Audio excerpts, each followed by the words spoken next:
Mesdames, Messieurs, bonsoir. C'est l'heure de ce 20h, tout de suite le sommaire. D'autres avocats pour défendre Hissène Habré à la place de ses propres conseils. C'est le risque qu'encourt l'ancien président tchadien. Une révélation de Marcel Mendy que vous entendrez dans ce journal. La réponse de Maître El Hadji Diouf ne s'est pas fait attendre. Une telle mesure, selon l'avocat d'Hissène Habré, relève de l'incohérence et de l'incompétence. Les travailleurs de l'IPRES en ordre de bataille, ils dénoncent la nomination de leur prochain DG qui n'aurait pas le profil recherché pour ce poste. Et puis le focus du jour porte sur les problèmes de conservation des produits alimentaires. Tout de suite, le développement.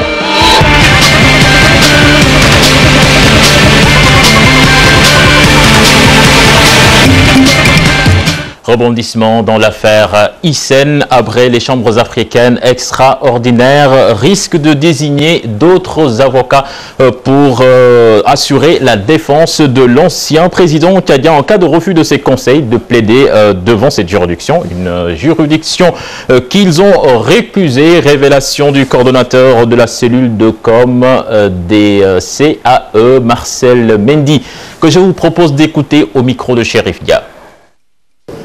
Si M. Hissène Habré continue de persister dans son silence, eh bien, qu'il ne sera pas défendu. Loin s'en faut.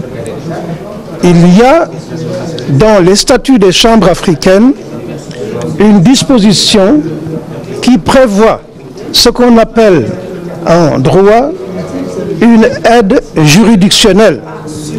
C'est là un fonds dégagé pour permettre aux avocats des victimes de faire face aux frais liés à ce procès, mais c'est également destiné à permettre justement aux avocats qui seront commis par les chambres africaines pour défendre Hissène Habré, eh bien, de faire face aux exigences de ce procès. Maître El Hadji Diouf, avocat d'Hissène Habré, charge les chambres africaines extraordinaires. Il déclare qu'une constitution d'autres avocats pour défendre Hissène Habré relève de l'incohérence, de l'incompétence et de l'ignorance. Il est joint au téléphone par Adi Atala. Ces gens ont perdu le nord.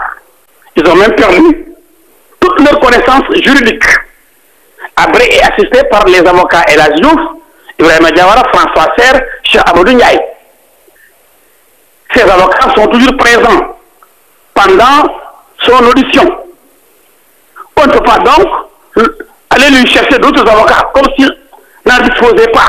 Mais nous allons continuer à défendre Habré. Nous serons toujours à ses côtés. Personne ne pourra nous empêcher de mettre nos robes et d'être à ses côtés chaque fois qu'il est convoqué devant les juges ou devant le tribunal. Mais donc on n'a pas besoin de lui trouver des avocats, mon Dieu. La stratégie qu'on a adoptée est en train de les déstabiliser parce qu'ils n'avaient pas composé avec effectivement cette stratégie qu'on a adoptée.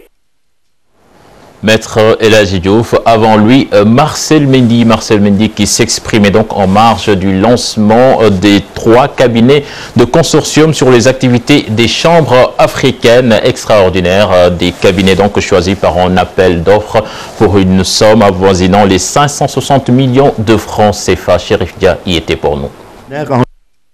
Les chambres africaines extraordinaires en charge du procès d'Hissène Habré ont porté leur choix sur ces 3 cabinets de consortium de sensibilisation.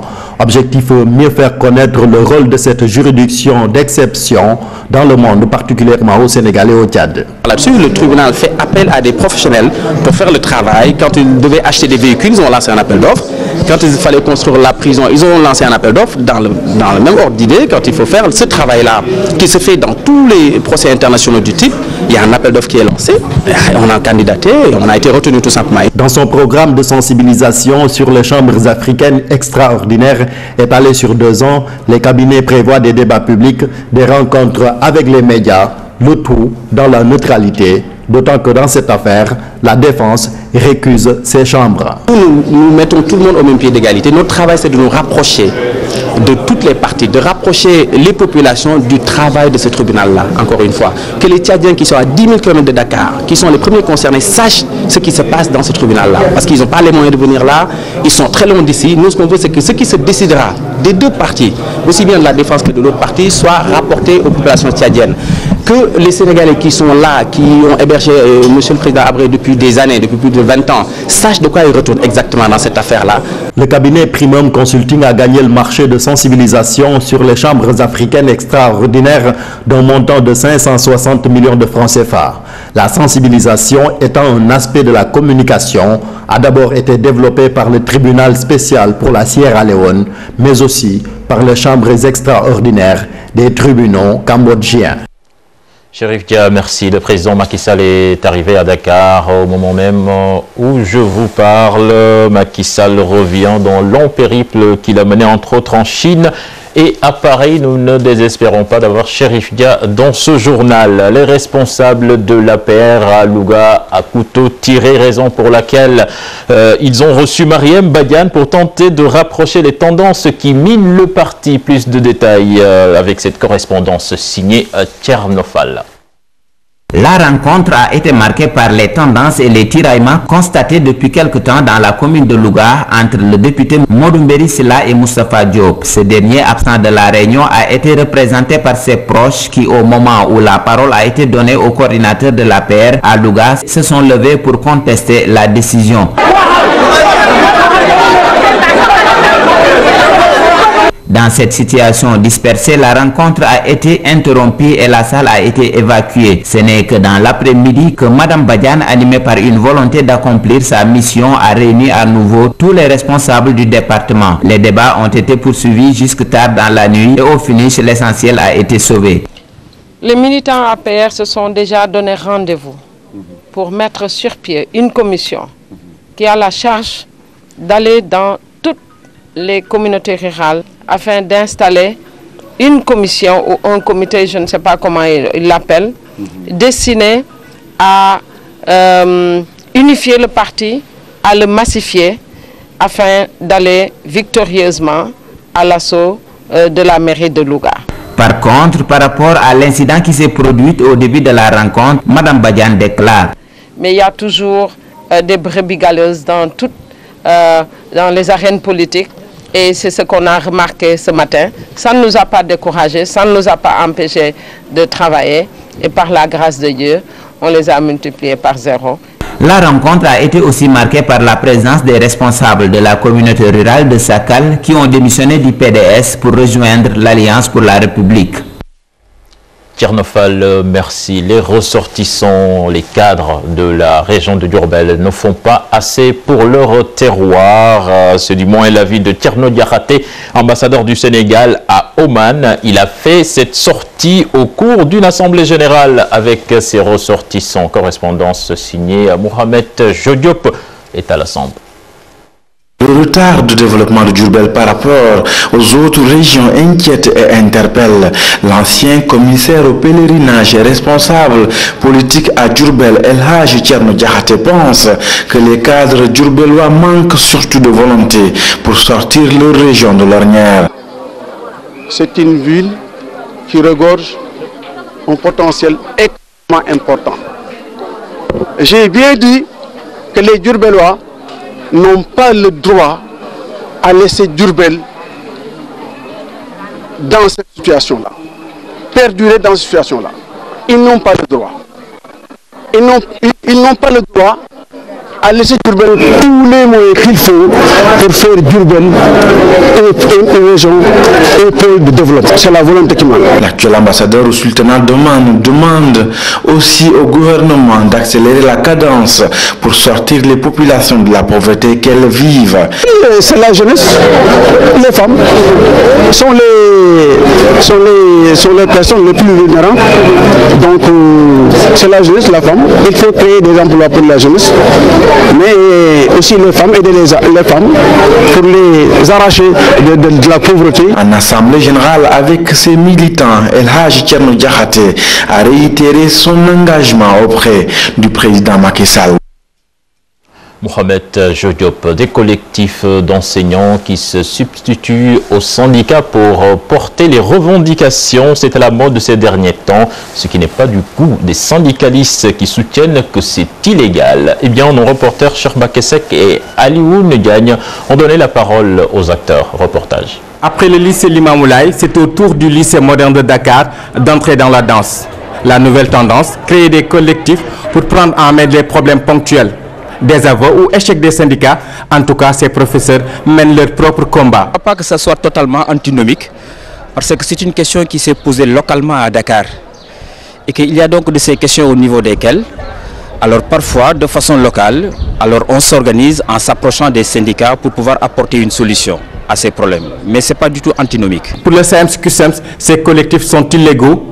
Ce sont les syndicats qui doivent porter ces genres de revendications. Je voudrais donc relever effectivement avec vous l'existence de ces collectifs qui sont d'une totale illégalité, il faut le reconnaître d'emblée. Il n'en est plus question pour nous de laisser des enseignants individuellement comme ça mener des combats au niveau local, parce qu'encore une fois de plus, ça s'inscrit dans une totale illégalité, hein, il faut le reconnaître. Et nous... Cette situation pose à nouveau le problème de la pléthore de syndicats dans l'éducation. Selon ces acteurs, l'urgence est d'unifier le mouvement syndical. L'assainissement passe d'abord par l'élection de représentativité. Si on avait fait des élections de représentativité, et à l'issue desquelles élections nous saurions, mais véritablement, qui parle correct ou qui doit parler en tout cas au nom des enseignants. Je crois que l'idéal dans des organisations de ce type, c'est de se retrouver. Ils sont en train de le faire à travers donc des cadres, voire même des grands cadres.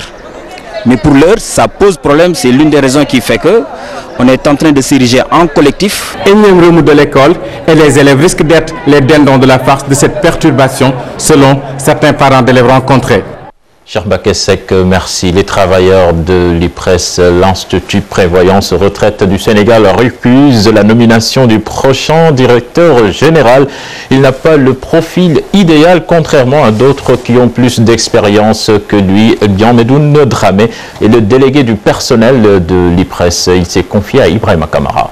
Vous avez suivi en fait les développements qui ont été faits au niveau de la presse et qui ont présenté en fait certains candidats comme étant en fait celui qui est choisi comme directeur général de l'IPRES. Mais à l'heure où je vous parle, il n'y a pas de décision officielle émanant des autorités de l'IPRES ni des autorités politiques qui sont en définitive chargées de valider la décision au nom du pouvoir de tutelle et attestant une publicité de la mesure relative à la nomination du DG. Nous considérons qu'en l'occurrence, une mesure qui n'existe pas, elle n'a pas à être rapportée.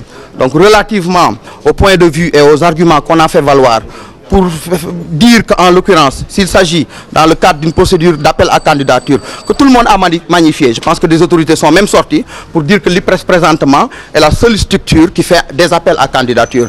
C'est notamment en fait une procédure qui devra être la règle dans le cadre du projet de constitution proposé au niveau des assises nationales. Mais si en réalité la volonté au terme de l'appel à candidature était d'aboutir au choix du meilleur profil en considération des enjeux, des perspectives de l'institution et des ambitions, en réalité, nous ne pouvons accepter de cautionner cette candidature. Nous considérons en l'occurrence que le candidat choisi n'est pas le meilleur profil pour diriger l'institution. À présent, le focus du jour qui porte sur la problématique de conservation des produits alimentaires. Au marché Petersen, qui existe depuis 2004, la conservation des produits comme la boisson et la charcuterie sont décriés pour les vendeurs. Il n'y a pas de quoi fouetter en chat. Reportage Aminata Mbaresso. Le marché Petersen est niché au cœur de Dakar. Dans ce lieu, Sénégalais et Chinois se côtoient. Les produits vendus arrivent du Sénégal, de la Gambie et de la Mauritanie. Je commercialise des denrées comme le beurre, le fromage, bref, divers produits. Je vends du lait, du beurre, du jus. Ce sont des produits prisés des clients. Une variété de denrées dont l'origine et la conservation suscitent débat.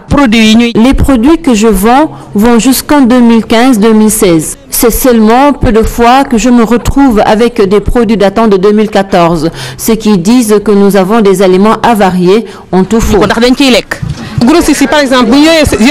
Les marchandises proviennent des magasins. Les grossistes nous revendent les produits parce que leur date de péremption approche.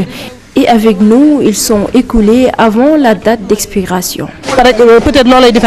L'accessibilité des prix, c'est ce qui pousse les clients à venir dans ce marché. Ici, les prix sont abordables. Il y en a pour toutes les bourses. Je vends des produits de qualité, en plus ils sont à la portée de toutes les bourses.